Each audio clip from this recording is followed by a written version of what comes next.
Essas são algumas frases que, por mais que foram ditas por alguém no ramo da publicidade, resumem bem conceitos pontuais que eu garanto que pode ser utilizado em qualquer mercado para qualquer pessoa. Quando as pessoas não se divertem, raramente produzem bom trabalho. Pagando amendoins às pessoas, você recebe macacos em troca. 99% da publicidade não vende para ninguém. Líderes enfrentam desafios difíceis. Não mantenha um cachorro se é você que vai sair latindo. E por isso, contrate pessoas que são melhores que você. Você não pode salvar almas em uma igreja vazia.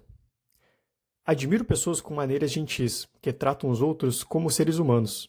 Abomino pessoas briguentas que travam guerras de papel. Desprezo bajuladores que adulam seus chefes. Geralmente, são as mesmas pessoas que intimidam seus subordinados. Não se contente com pouco. Mire alto. Mire na companhia dos imortais. Você não está anunciando para um exército parado. Você está anunciando para um desfile em movimento. Esses são alguns dos ensinamentos que nós vamos retirar do livro de hoje, que é As Confissões do Publicitário. Então, é basicamente um livro que foi escrito pelo próprio David Ogilvy, que desenvolveu uma das empresas mais reconhecidas hoje de publicidade no mundo, em que basicamente é reconhecida internacionalmente, independente de onde você esteja. É muito interessante desse livro que ele tem algumas frases muito marcantes em que ele destila alguns conceitos e alguns ensinamentos em umas frases de efeito que tu consegue gravar muito fácil. Um exemplo clássico é: pagando amendoins às pessoas, você recebe macacos em troca. 14 anos antes de escrever essas confissões, fui para Nova York e fundei uma agência de publicidade. Os americanos pensaram que eu estava louco. O que um escocês poderia saber sobre publicidade? Minha agência foi um sucesso imediato e meteórico. Escrevi esse livro durante minhas férias no verão de 1962. Achei que venderia tipo 4.000 cópias. Para minha surpresa, foi um best-seller imediato. Até agora, cerca de 1 milhão de cópias foram vendidas. E por que eu escrevi? Primeiro, para atrair novos clientes para a minha agência de publicidade. Segundo, para preparar o mercado para uma oferta pública de ações. Terceiro, para me tornar mais conhecido no mundo dos negócios. O livro alcançou todos esses objetivos. Meus colegas na Ogilvy Matters seguiram amplamente meus preceitos e venderam muitos produtos para muitos fabricantes, resultando no crescimento da nossa agência para 60 vezes o tamanho que tinha quando escrevi esse livro.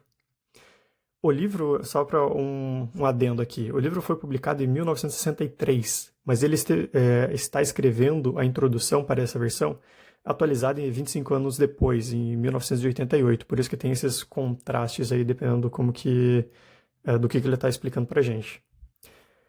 Recebo cartas de estranhos que me agradecem pela melhora dramática em suas vendas quando seguem os conselhos contidos nesse livro.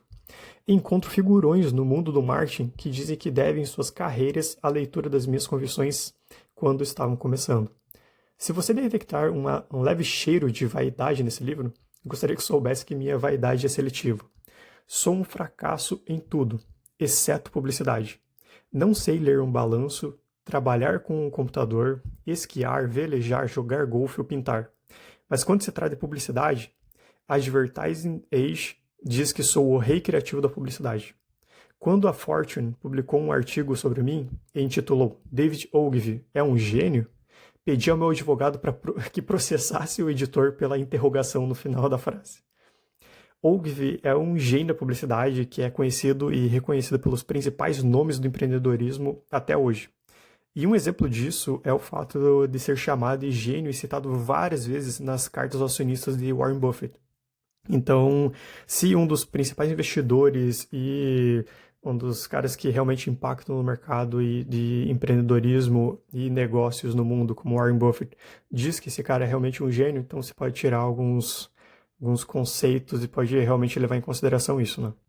As confissões não falam nada sobre cultura corporativa, especialmente a cultura corporativa de agências de publicidade.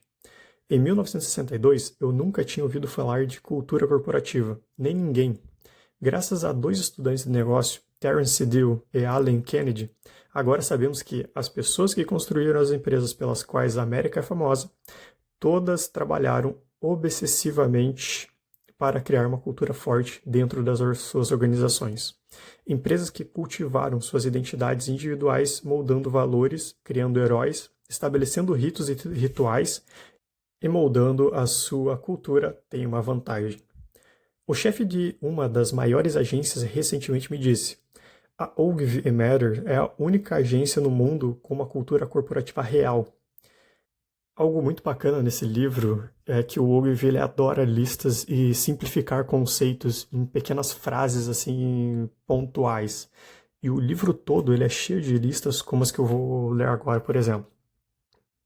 Uma parte que eu acho muito interessante dessas biografias, que eu gosto bastante sempre de ler, é um pouco do background, entender como que foi a infância desses grandes empresários, empreendedores, para a gente até entender de onde que veio esse fogo, essa vontade realmente de empreender e fazer acontecer, ou como que eles foram condicionados, vamos chamar assim, desde criança, se ele teve algum incentivo de algum parente, de pai, não, se foi algo inato dele, porque ele que foi o diferente, vamos chamar assim, né, da família, ele que correu atrás.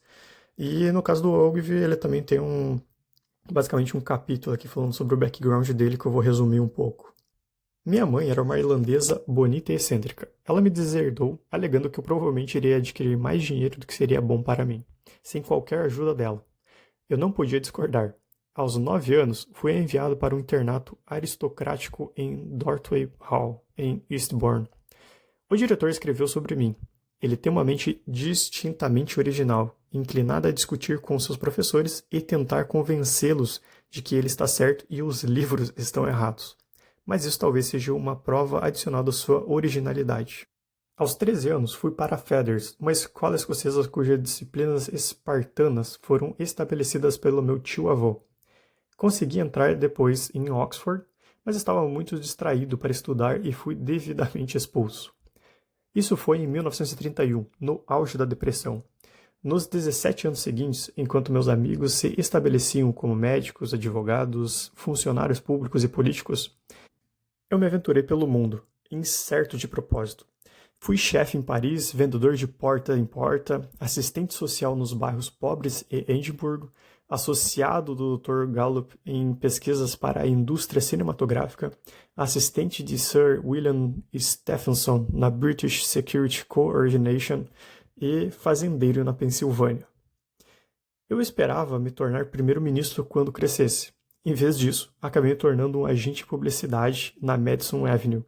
As receitas dos meus 19 clientes agora são maiores do que a receita do governo da Sua Majestade. Ao escrever esse livro na velha e tradicional primeira pessoa do singular, cometi uma ofensa contra uma convenção dos modos americanos contemporâneos. Mas acho artificial escrever nós, quando estou confessando meus pecados e descrevendo minhas aventuras. O que também é interessante nesse livro é que Ogilvy ele também estruturou ele de uma forma que ele responda algumas perguntas em cada um dos tópicos, em cada um dos capítulos. Então, um exemplo. Agora, o capítulo 1 que a gente está entrando seria como você gerenciar uma agência de publicidade. O próximo seria como você adquirir clientes. Aí o próximo seria como você manter esses clientes. Então são pequenos cortes, vamos chamar assim, da história dele, em que ele tenta usar a experiência dele, contar essas experiências dele de uma forma que consiga transmitir essas informações, transmitir esse conhecimento que ele tem. Nada mais é do que um compilado em que o David Gillies nos fornece as ideias que ele aprendeu durante toda a sua experiência coletada ao longo aí de uma carreira aí de décadas, né? E o primeiro capítulo basicamente fala da época em que ele trabalhou como cozinheiro para um chefe conhecido em Paris. E como tudo que ele aprendeu aqui poderia ser repetido para todas as áreas da vida e que ele levou depois para a sua agência de publicidade. Gerenciar uma agência de publicidade é como gerenciar qualquer outra organização criativa, seja um laboratório de pesquisa, uma revista, um escritório de arquitetura ou uma grande cozinha. Há 30 anos eu era chefe no Hotel Majestic em Paris. Havia 37 chefes em nossa brigada. Do amanhecer ao anoitecer, suávamos, gritávamos, xingávamos e cozinhávamos. Cada um de nós era inspirado por uma única ambição: cozinhar melhor do que qualquer chefe já tinha cozinhado antes. Sempre acreditei que se pudesse entender como Pitard, o chefe principal, inspirava um moral tão elevado, poderia aplicar o mesmo tipo de liderança na gestão da minha agência de publicidade. Para começar, ele era o melhor cozinheiro de toda a brigada, e nós sabíamos disso. E uma vez por semana, ele saía do seu escritório com paredes de vidro no meio da cozinha e realmente cozinhava algo. Sempre se reunia uma multidão ao redor para assistir, hipnotizada por sua virtuosidade. Era inspirador trabalhar para um mestre supremo. Pitard governava com mão de ferro, e tínhamos um medo terrível dele. Hoje, elogio minha equipe tão raramente quanto Pitard elogiava seus chefes, na esperança de que eles também apreciem mais do que uma enxurrada constante de reconhecimento. O Pitard, ele não tolerava incompetência. Ele sabia que é desmoralizante para profissionais trabalhar ao lado de amadores incompetentes. E aqui, na verdade, a gente pega da onde que ele trouxe esse conceito de amadores incompetentes, que ele repete inúmeras vezes durante o livro, que vem lá de quando ele trabalhava com esse chefe de cozinha. E claro, isso daqui é um traço que David leva para sua agência também. Ele era conhecido por ser impiedoso com o que ele chamava de esses amadores incompetentes. Ele não suportava as pessoas que não são boas no trabalho do que estão fazendo. Ele usa muito esse termo aí, amadores incompetentes, e me lembra muito também o caso de Steve Jobs.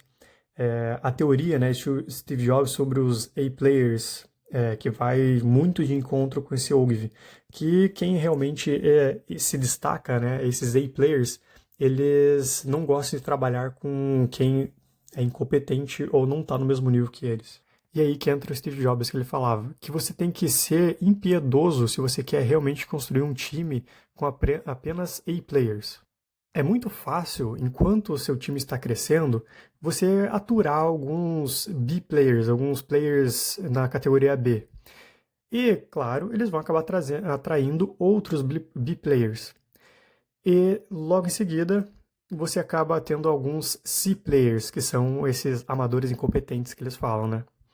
E também, o Steve Jobs, ele lembra. E ele já emenda e fala também que na experiência que ele teve com o time da Macintosh, ele aprendeu essa questão que A-players não gostam de trabalhar com outras pessoas que não sejam A-players. Então você não tem que aturar quem está abaixo desse nível.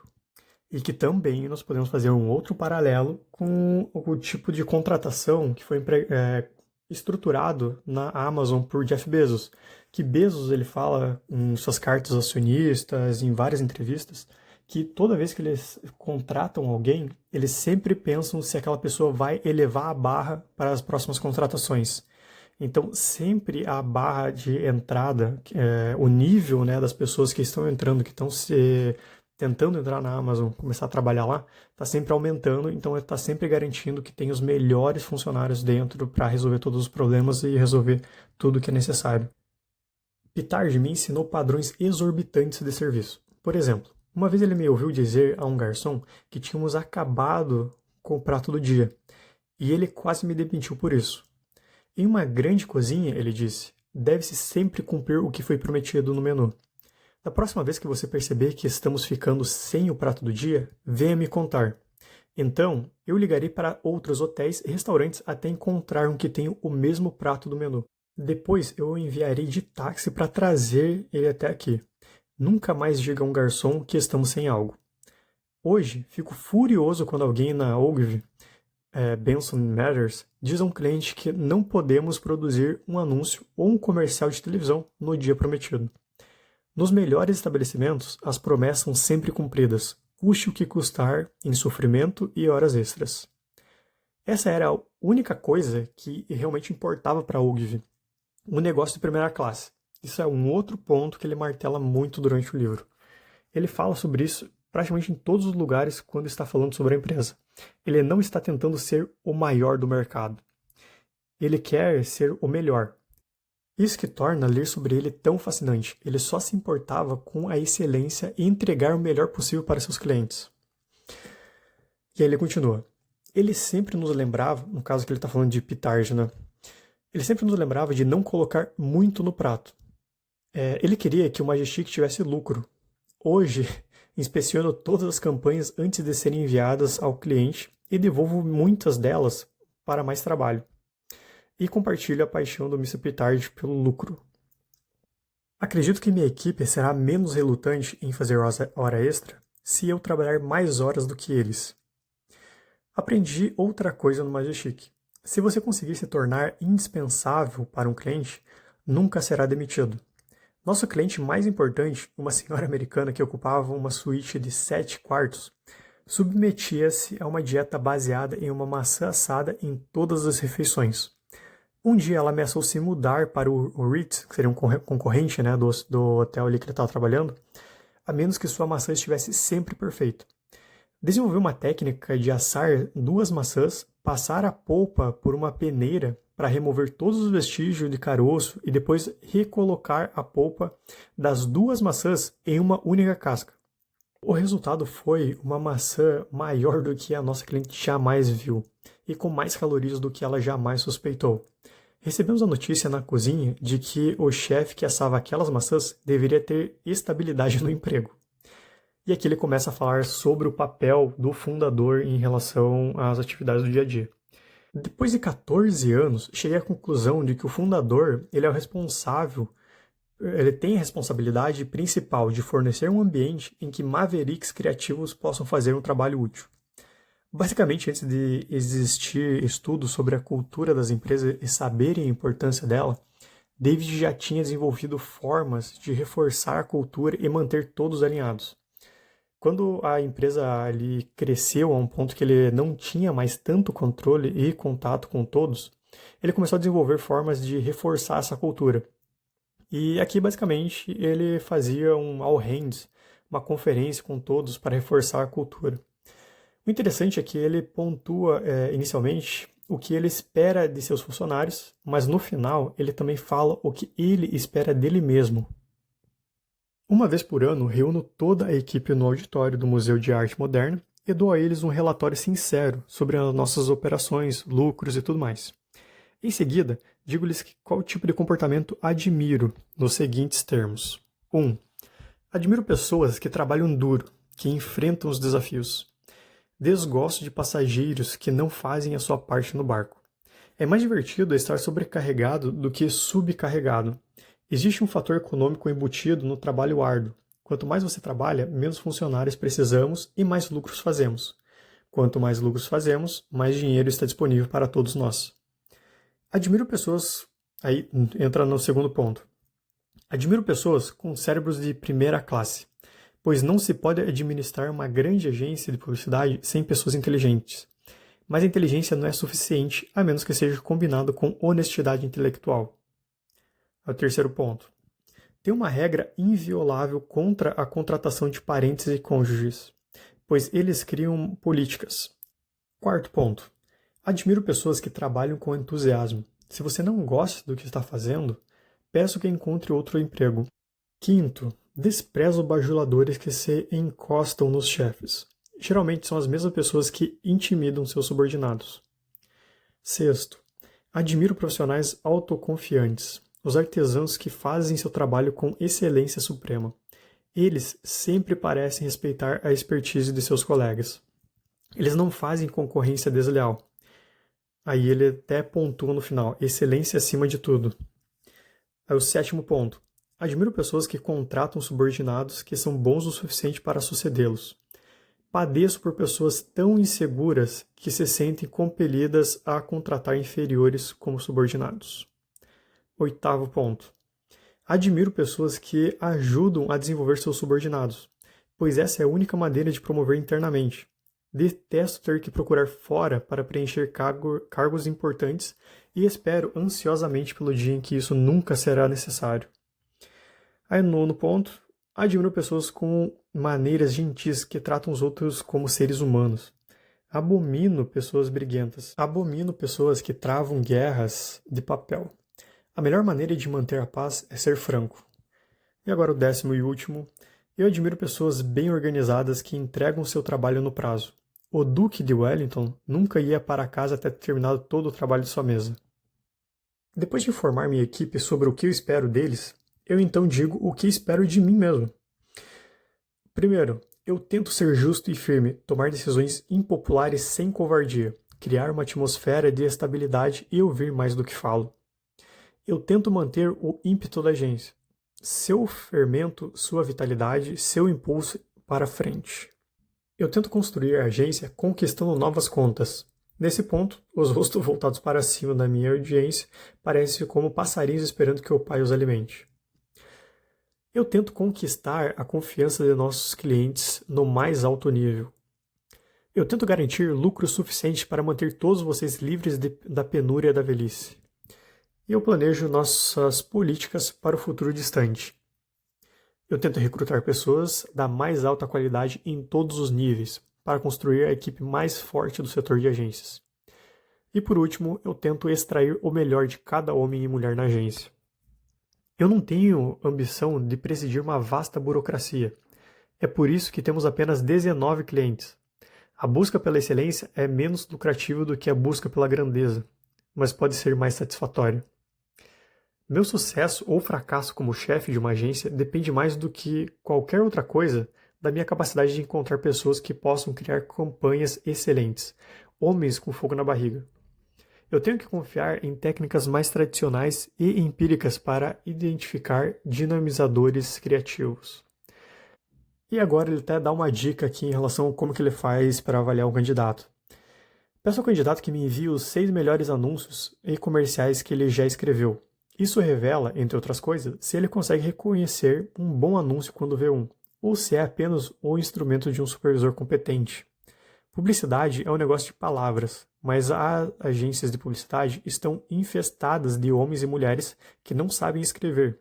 Eles são tão impotentes quanto os surdos mudos no palco de a ópera metropolitana.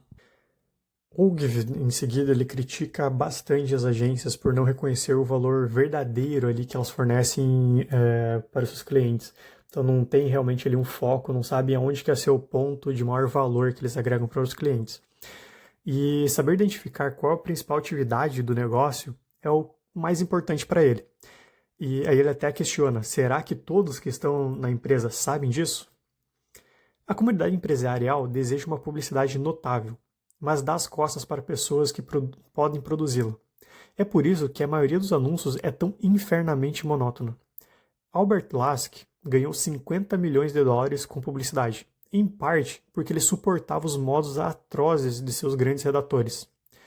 Lasker é um outro gênio aí do mundo da publicidade e que Ogilvy utiliza como base e inspiração aí de estudos. Basicamente ele estudou a vida de Lask e era uma grande inspiração para ele. E ele critica bastante também quando o bastão é passado à frente, vamos dizer assim, para a segunda geração da parte da gestão da empresa. Em que ele fala que muitas vezes eles focam muito na parte do negócio e não realmente em trazer o resultado para a empresa. E aí até mesmo ele dá algumas dicas de como que ele faz para ter tantas ideias e ser reconhecido, né, como alguém que realmente era extremamente criativo e tinha ótimas ideias de publicidade. Algumas das agências gigantes que agora estão sendo geridas por cuidadores de segunda geração, que chegaram ao topo das suas organizações porque eram homens de contatos habilidosos, nada mais são do que cortesões que não conseguem criar campanhas potentes. Eu acredito que talento é mais provável de ser encontrado entre não conformistas, dissidentes e rebeldes, que não são reconhecidas por essa segunda geração. A maioria dos empresários é incapaz de pensar de forma original, porque não conseguem escapar da tirania da razão. E suas imaginações estão bloqueadas. Eu sou quase incapaz de pensamento lógico. Mas desenvolvi técnicas para manter aberta a linha telefônica com o meu inconsciente, caso esse repertório desordenado tenha algo a me dizer. Ou seja, ouço muita música, tomo longos banhos quentes, faço jardinagem, faço retiro entre os Amish, observo pássaros, faço longas caminhadas no campo e tiro férias frequentes para que meu cérebro possa descansar, mas não completamente. Enquanto estou assim ocupado em não fazer nada, recebo um fluxo constante de telegramas do meu inconsciente, e esse se torna um material bruto para os meus anúncios. Mas é necessário mais: trabalho árduo, uma mente aberta e curiosidade incontrolável. E esses 3 pontos nada mais é do que realmente as 3 demandas que ele coloca nele e também na sua empresa, né? Que seria o trabalho árduo, uma mente aberta e curiosidade incontrolável. Então, são os pontos que ele bate muito em cima, que ele cobra muito dos seus funcionários dentro da empresa. Observei que nenhuma organização criativa, seja um laboratório de pesquisa, uma revista, uma cozinha em Paris ou uma agência de publicidade, produzirá um grande volume de trabalho a menos que seja liderado por um indivíduo formidável. Poucos dos grandes criadores têm personalidades insosas. Eles são egocêntricos e briguentos. O tipo de pessoa que não é bem-vinda na corporação moderna. Considere Winston Churchill. Ele bebia como um peixe, era caprichoso e voluntarioso. Quando contrariado, fazia birra, era rude com todos, extravagantemente generoso e chorava com a menor provocação. Ele não tinha consideração com sua equipe. No entanto, Lord Alanbrooke, seu chefe de Estado-Maior, escreveu: Eu sempre olhei para os anos em que trabalhei com ele como alguns dos mais difíceis e desafiadores da minha vida. Por tudo isso, agradeço a Deus por ter tido a oportunidade de trabalhar ao lado de um homem assim, e por ter meus olhos abertos para o fato de que, ocasionalmente, tais super-homens existem na Terra. 15 anos atrás, eu era um fazendeiro de tabaco obscuro na Pensilvânia. Hoje, presido uma das melhores agências de publicidade dos Estados Unidos, com faturamento de 55 milhões de dólares por ano. Como isso aconteceu? Em 1948, quando montei o primeiro texto sobre a empresa, emiti a seguinte ordem do dia. Esta é uma nova agência, lutando por sua vida. Por algum tempo, estaremos sobrecarregados e mal pagos. Ao contratar, o foco será nos jovens. Estamos em busca de jovens turcos. Não tenho uso para bajuladores ou mercenários. Busco cavalheiros com cérebro.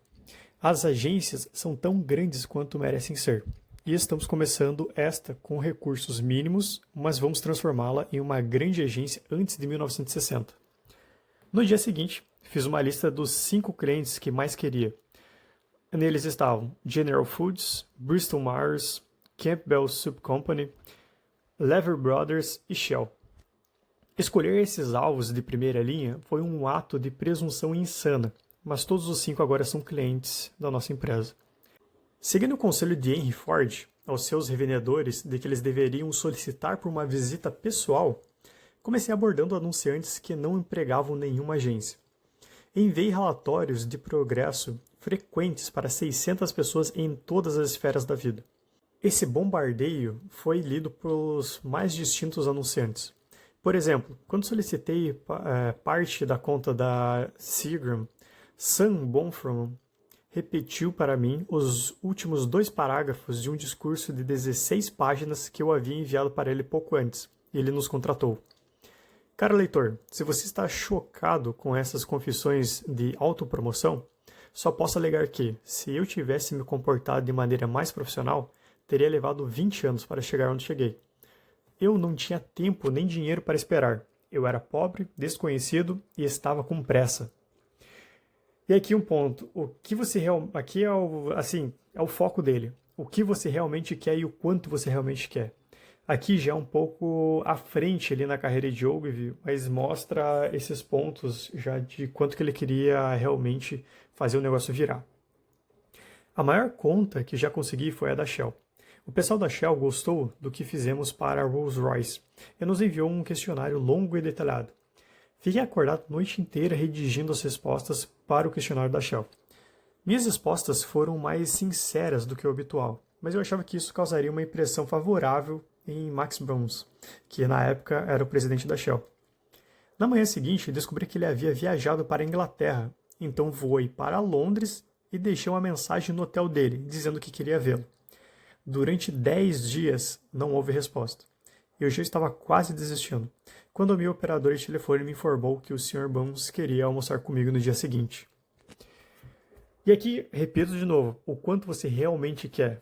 Ogilvy foi até Londres, atrás do presidente da Shell, que era a companhia que ele queria fechar, para mostrar o quanto ele realmente queria o negócio deles. O pior é que eu já tinha um compromisso de almoço com o secretário de Estado da Escócia, então enviei o seguinte bilhete para Bruns. O Sr. Ogilvy está almoçando com o secretário de Estado da Escócia na Câmara dos Comuns. Eles ficariam encantados se você pudesse se juntar a eles. No caminho para a Câmara, consegui dar a Bruns o resumo das minhas respostas ao questionário. E de volta a Nova York, no dia seguinte, ele me apresentou ao homem que estava prestes a sucedê-lo como presidente da Shell. 3 semanas depois disso, o então presidente me telefonou para dizer que havíamos conseguido a conta. Então, aqui só um ponto para reparar.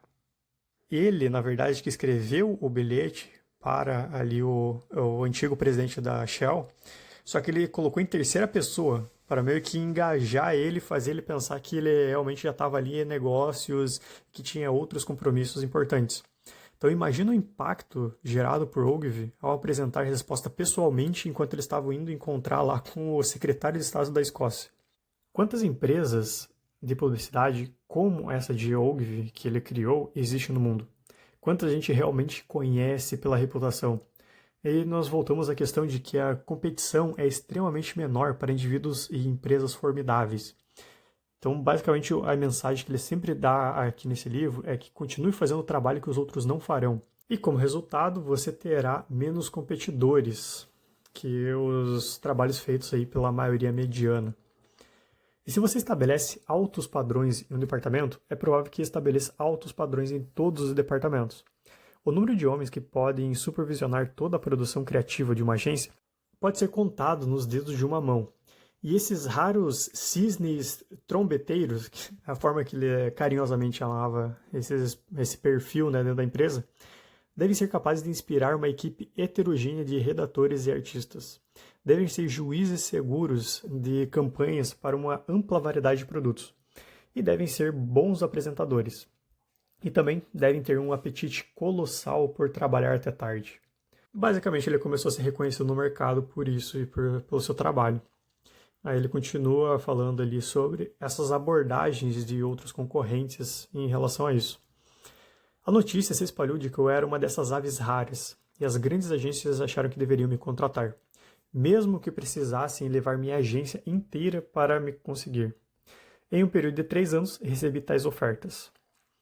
Ao notar ali as estrelas em ascensão, as grandes agências já consolidadas e com excelentes fundadores começaram a abordar ele ali para comprar realmente sua agência. É aquela questão que a gente já falou antes. Fundadores sempre querem contratar pessoas brilhantes, nem que seja por meio de aquisição de uma empresa. O caso mais famoso que tem é quando o Steve Jobs voltou para a Apple, a Apple basicamente comprou a NET para integrar o Steve Jobs de novo, né? Então foi basicamente, não foi comprando a tecnologia da NET, que foi reutilizada, mas era quase que comprando a NET para conseguir trazer Steve Jobs de novo. Só que uma coisa que podemos observar aqui na história de Ogilvy, que nenhum deles deu a sorte. Ogilvy fala não para todos eles, e o objetivo dele é ser o indivíduo formidável do mercado em que ele atua e não trabalhar para ninguém. Outro ponto que Ogilvy ele repete inúmeras vezes durante o livro é a questão de comitês, que ele fala que muitas vezes realmente quem faz a agulha girar, quem tem o impacto no negócio é o indivíduo que normalmente não é compreendido ou é um indivíduo que gera resultado, só que as empresas ainda têm aquela mentalidade de resolver tudo em comitê e trabalho em equipe. E aí ele expressa bem esse ponto de vista na seguinte frase: algumas agências cedem a mania de fazer tudo em comitê. Elas se vangloriam do trabalho em equipe e desmerecem o papel do indivíduo. Mas nenhum time pode escrever um anúncio e eu duvido que exista uma única agência de importância que não seja a sombra prolongada de um único homem. Uma das melhores descrições, né, do papel de um fundador se encaixa perfeitamente aqui, que eu acho que é a mesma visão que tem o David Ogilvy, que é a descrição que foi feita sobre Steve Jobs, que a Apple é simplesmente Steve Jobs com 10 mil vidas. E ele fala um pouco mais, explica um pouco melhor sobre isso, que onde nós podemos ver o que ele espera do padrão de trabalho aí dos seus funcionários. Querendo ou não, ele espera um padrão de trabalho ridiculamente alto. E ele fala o seguinte: se você acha que sua agência está desempenhando mal, não fique dando voltas. Fale o que pensa da forma clara e direta. Consequências desastrosas podem surgir quando um fundador é fraco em suas interações diárias com a empresa. É melhor você dizer logo de cara: o que você me mostrou não está à altura do seu padrão usual. Por favor, tente novamente. Ao mesmo tempo, você deve explicar exatamente o que você acha inadequada nessa entrega. Não deixe seu funcionário ou sua empresa adivinhar o que é esperado deles. E aí ele pontua alguns desses requisitos, né? O que você precisa apresentar e deixar claro para os seus funcionários. Que é estabelecer padrões elevados dentro da empresa. Desencoraje o esforço medíocre. Deixe claro que você espera que sua agência acerte em cheio e elogie generosamente quando isso acontecer. E outro ponto é quando ele reforça bastante a questão do apresse-se. A maioria das grandes corporações se comporta como se o lucro não fosse uma função do tempo. Quando Jerry Lambert fez seu primeiro grande avanço com a Listerine, ele acertou todo o processo de marketing dividindo o tempo em meses. Em vez de se prender a planos anuais, Lambert revisava sua publicidade e seus lucros todo mês.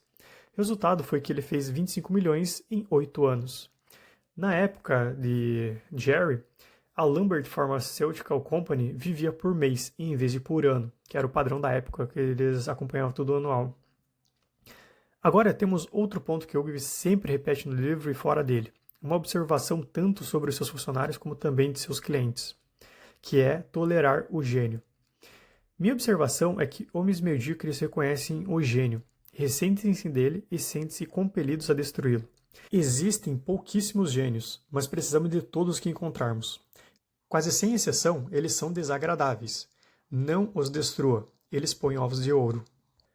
E agora entramos na seção onde que ele fala sobre como criar grandes campanhas, construir boas publicidades. E o ponto principal, que é algo que ele repete, ele sempre fala isso em entrevistas e quando comenta sobre esse livro, que é que essa seguinte frase é a mais importante do livro todo.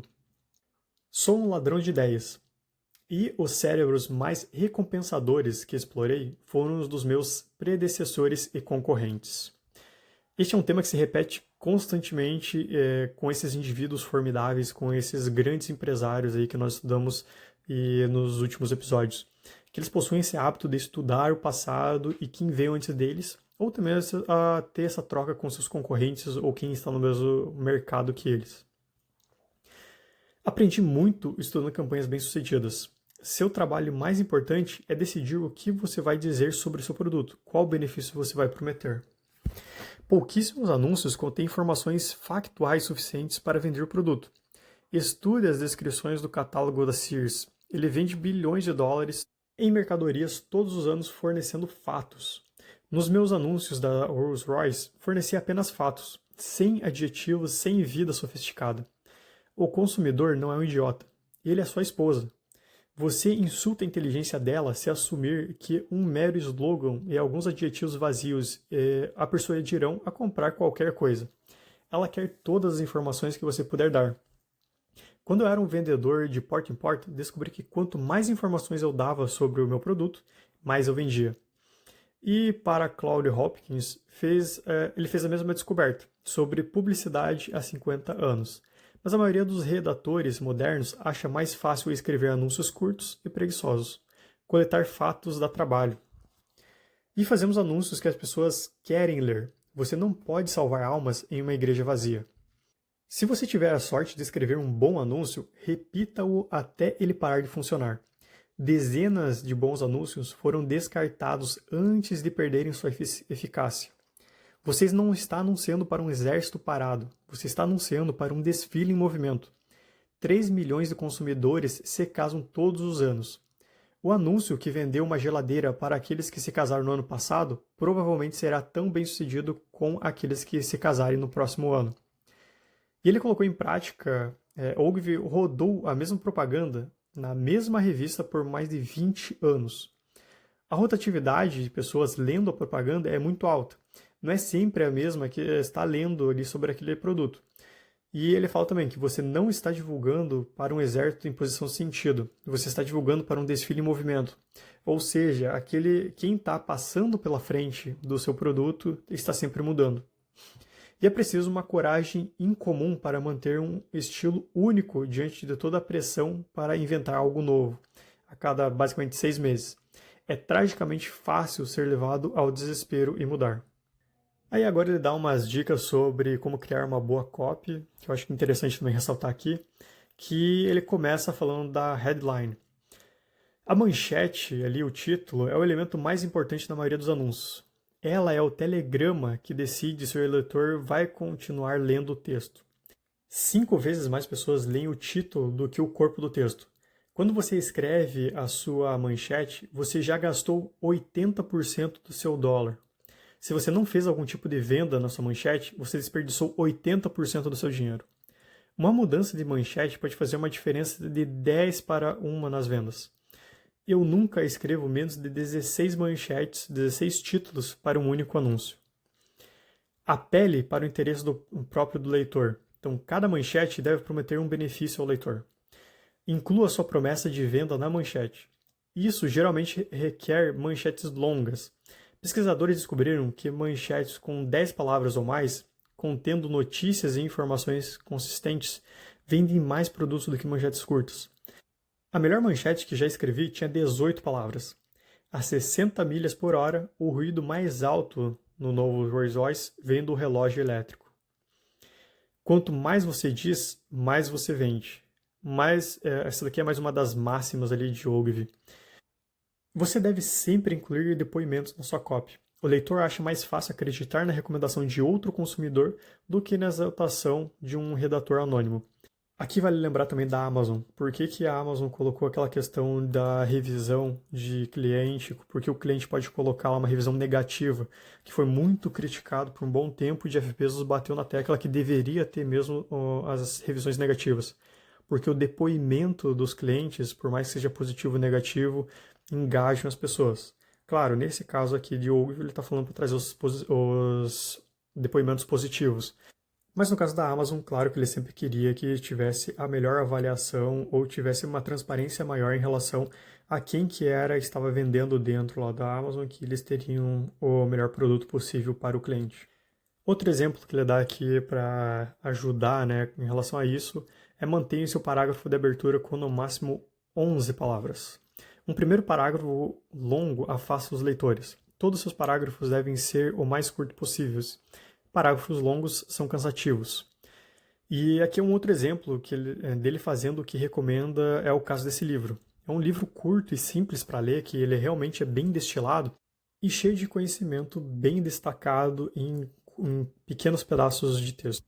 Outra coisa que a gente tem que levar em consideração é que esse livro ele foi escrito já há um bom tempo. Então, tem algumas coisas que nós conseguimos até linkar com o tipo de publicidade daquela época com a publicidade atual. Então, um exemplo é que ele fala que o consumidor médio, coitado, ele está agora exposto a 10 mil comerciais por ano.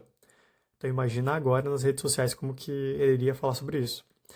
Então, ele continua. Certifique-se de que ele saiba o nome do produto anunciado em seu comercial. Repita-o ao longo de toda a peça. O último capítulo nada mais é do que o conselho dele para os mais novos. Então, como chegar ao topo da cadeia, como chegar ao topo da árvore. Após observar as trajetórias dos meus próprios funcionários por 14 anos, identifiquei um padrão de comportamento que leva rapidamente ao topo. Primeiro, você deve ser ambicioso e se dedicar a se tornar a pessoa mais bem informada na agência sobre a conta na qual você está atribuído. Se, por exemplo, for uma conta de gasolina, leia livros sobre a química, a geologia e a distribuição de produtos petrolíferos. Leia todos os periódicos especializados no campo. Leia todos os relatórios de pesquisa e planos de marketing de sua agência que sua agência já escreveu sobre o produto. Passe as manhãs de sábado em postos de gasolina, abastecendo carros e conversando com motoristas. Visite as refinarias e laboratórios de pesquisa do seu cliente. Estude a publicidade dos concorrentes dele. Ao final do seu segundo ano, você saberá mais sobre gasolina do que o seu chefe. Você estará, então, pronto a sucedê-lo. A maioria dos jovens em agências é preguiçosa demais para fazer esse tipo de trabalho preparatório. Permanecem permanentemente superficiais. Se você prefere passar todo o seu tempo livre cultivando rosas ou brincando com seus filhos, eu gosto de você, mas não reclame por não ser promovido rapidamente. Os gerentes promovem as pessoas que produzem mais. Hoje em dia, é moda fingir que nenhum indivíduo é responsável por uma campanha publicitária bem-sucedida. Essa ênfase em trabalho em equipe é uma bobagem, uma conspiração da maioria medíocre. Nenhum anúncio, nenhum comercial e nenhuma imagem pode ser criado por um comitê. A maioria das altas administrações está secretamente ciente disso e mantém os olhos abertos para aqueles raros indivíduos que produzem resultados excepcionais. Há vários anos, a Lever Brothers pediu às suas 7 agências que enviassem documentos de políticas sobre o meio televisivo, que na época era bastante novo. As outras agências enviaram documentos adequados de 5 ou 6 páginas, mas um jovem da minha equipe fez questão de reunir todas as estatísticas possíveis e, após trabalhar dia e noite por 3 semanas, apresentou uma análise que cobria 177 páginas. Seus colegas preguiçosos zombaram dele como um trabalho compulsivo, mas um ano depois ele foi eleito para o nosso conselho de diretores.